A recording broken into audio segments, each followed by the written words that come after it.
Assalamualaikum warahmatullahi wabarakatuh.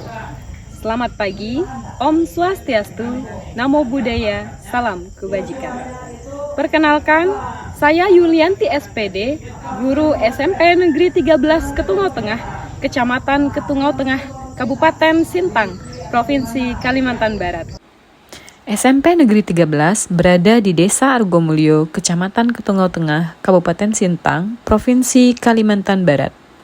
Sekolah ini didirikan pada tahun 2020 melalui aspirasi. Sejak berdiri hingga tahun 2023, kegiatan belajar mengajar dilakukan pada siang hari dengan menumpang di gedung SDN 9 Seputo 3 yang berada di desa yang sama. Kemudian berpindah menumpang di bekas gedung gereja yang sudah tidak terpakai ini. Di saat yang sama, saya pun mulai bertugas di sekolah ini. SMP Negeri 13 memiliki murid berjumlah 54 orang yang mayoritas suku Dayak dan beragama Kristen. Mereka berasal dari berbagai daerah dengan latar belakang yang berbeda. Lebih dari 30% murid berangkat dari rumah yang jarak tempuhnya hampir 1 jam dari sekolah, seperti barak, dusun lain, ataupun dari desa lain. Dari data siswa yang mendaftar setiap tahunnya sejak tahun 2020, selalu mengalami penurunan saat kelulusan. Sekolah ini berada di desa yang sangat sulit untuk dijangkau baik dari ibu kota kabupaten maupun dari ibu kota kecamatan. Untuk menuju Sintang melalui jalur darat dapat memakan waktu 6-7 jam karena kondisi jalan yang berlubang, becek, bahkan seringkali banjir. Kondisi jalan akan semakin parah jika musim penghujan tiba. Sedangkan saat musim kemarau, maka jalanan akan sangat berdebu. Lengket guys, jalannya guys. Sedangkan jalan menuju ibu kota kecamatan kondisinya jauh lebih parah. Hingga waktu tempuh terkadang lebih dari 2 jam, yang normalnya harusnya bisa ditempuh sekitar 1 jam. Hal ini menyebabkan kondisi sekolah dan desa kami menjadi sangat terisolir dari kota kecamatan maupun dari ibu kota kabupaten. Untuk sampai ke sini, kami harus melewati 3 kecamatan, yaitu Kecamatan Binjai Hulu, Kecamatan Ketungau Hilir, dan Kecamatan Sintang. Seringkali saat melewati jalan, ada kendaraan-kendaraan berat yang sedang amblas sehingga menutup badan jalan. Parahnya kerusakan di jalan negara menyebabkan kami seringkali harus memilih jalan yang melewati perkebunan sawit seperti ini, karena jalannya relatif lebih baik dibandingkan jalan negara. Selain akses jalan yang rusak parah, desa ini juga tidak memiliki akses internet melalui sinyal provider karena sama sekali tidak tersedia.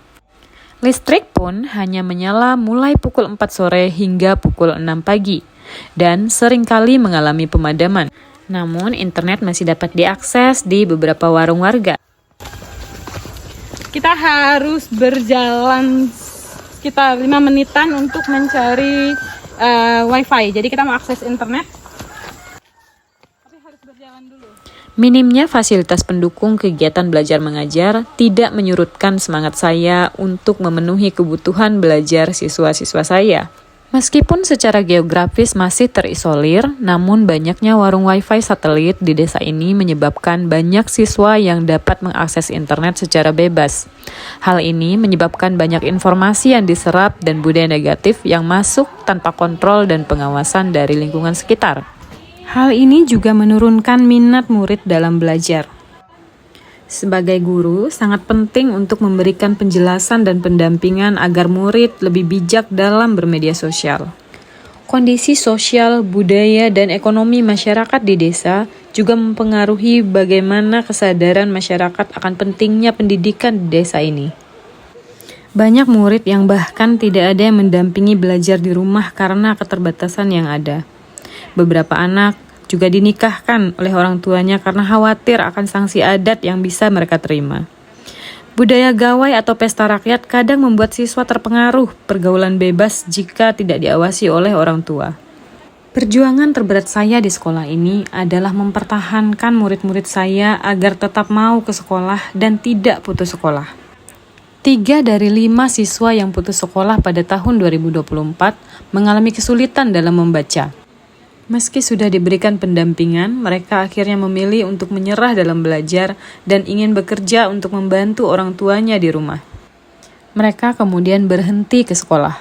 Selain itu, rendahnya kemampuan literasi murid ini juga mempengaruhi rapor pendidikan sekolah pada tahun 2025 yang merupakan hasil asesmen nasional pada tahun 2024. Meskipun masih di kategori yang sama yaitu sedang, namun kemampuan literasi murid turun dari tahun 2024. Sebagai penggerak komunitas belajar, saya mengajak rekan guru dan kepala sekolah untuk mengidentifikasi aset sekolah yang dapat dimanfaatkan untuk menumbuhkan literasi di sekolah. Kami kemudian memanfaatkan dinding sekolah yang kosong untuk menjadi mading dan papan pengumuman untuk memajang tulisan dan karya dari murid. Kami juga membagikan teks singkat dengan pertanyaan sederhana agar dapat membantu siswa memahami teks bacaan. Meski terbatas, saya juga tetap berupaya memberikan pengalaman belajar yang berbasis digital pada murid-murid saya di kelas. Proses apa? Pembuatan tape. Ini mau diragi dulu ya dari ketan ini. Dengan memanfaatkan aset lingkungan dan kearifan lokal, siswa dapat melakukan praktikum-praktikum sederhana di lingkungan sekolah. Murid kemudian akan berlatih menyusun dan menulis langkah serta laporan praktikum secara sederhana di buku tulis mereka. Perjuangan lainnya adalah saat proses akreditasi sekolah pada tahun 2024 yang lalu. Hasilnya, sekolah kami mendapatkan predikat B dari BAN. Saat diminta bercerita selama 1 menit secara bergiliran, siswa tampak bersemangat dan malu-malu. Namun, mereka bisa menuliskan cerita temannya dalam kertas post-it dengan lebih baik. Tahun lalu, setelah melakukan beberapa kali penjemputan, saya berhasil membawa kembali salah satu siswa saya yang saat itu memutuskan berhenti sekolah. Karena sudah kelas 9, dia bersedia kembali ke sekolah meskipun pesimis untuk melanjutkan ke jenjang berikutnya. Namun setelah lulus dan diberikan motivasi serta dukungan dari orang tuanya, sekarang dia telah melanjutkan ke SMK. Dalam setiap pembelajaran, saya selalu menekankan pentingnya kesadaran sosial pada setiap anak didik saya. Dan saya juga senang mendengar cerita teman-teman. Saya juga memberikan pendidikan karakter agar mereka dapat saling berempati dan berkolaborasi untuk saling mendukung. Saya tinggal di Setelah dilakukan berbagai Jauh nggak dari upaya dan sini, pendekatan, jauh. sejak Apa tahun pengalaman kakak yang ingat 2025, banget belum dengan ada Miss Yuli siswa yang yang pergi putus ke sekolah di sekolah kami. Sampai-sampai Berbagai upaya untuk menumbuhkan literasi di SMP 13 ini akan terus berlanjut dan diperbaiki Kenapa Miss sesuai Yuli dengan waktu itu? kebutuhan belajar murid kami. Karena dia mau berhenti. Terus Miss datangin satu-satu nggak rumah kalian juga akhirnya? Iya, datang satu persatu Mampir untuk apa? untuk bercerita. Cerita. Harapannya Miss Yuli tetap seperti itu, tetap baik sama kami, tetap peduli. Saya Ali Judedi STH, Kepala SMP Negeri 13. Bu Yulianti sudah banyak berupaya dalam memajukan sekolah, terutama sangat peduli pada masa depan anak-anak di sini. Beliau merupakan guru yang sangat positif dan memiliki daya juang yang sangat bagus. Jadi saya merasa selama kurang lebih 2 tahun ini, beliau memberikan dampak positif terhadap kami rekan kerja sebagai guru di SMP Negeri 13 Kutunga Tengah. Dan juga beliau sangat peduli terhadap murid. Dia sangat baik, terutama untuk rekan-rekan guru, siswa. Pokoknya apa yang dilakukan sangat memberikan manfaat yang baik lah untuk sekolah, rekan guru, dan untuk siswa. Beliau sering sharing bagaimana menyelesaikan masalah, ya masalah mengajar, masalah menangani anak di mana. Menurut aku Bu Mesto sungguh luar biasa telah memperjuangkan PIP tuh dan itu pergaulan ibu tuh dengan siswa sungguh luar biasa. Kuliah di Seputar 3 dengan masyarakat pun begitu ibu tuh. Benar-benar membangun orang tua, dibangun anak-anak dididik.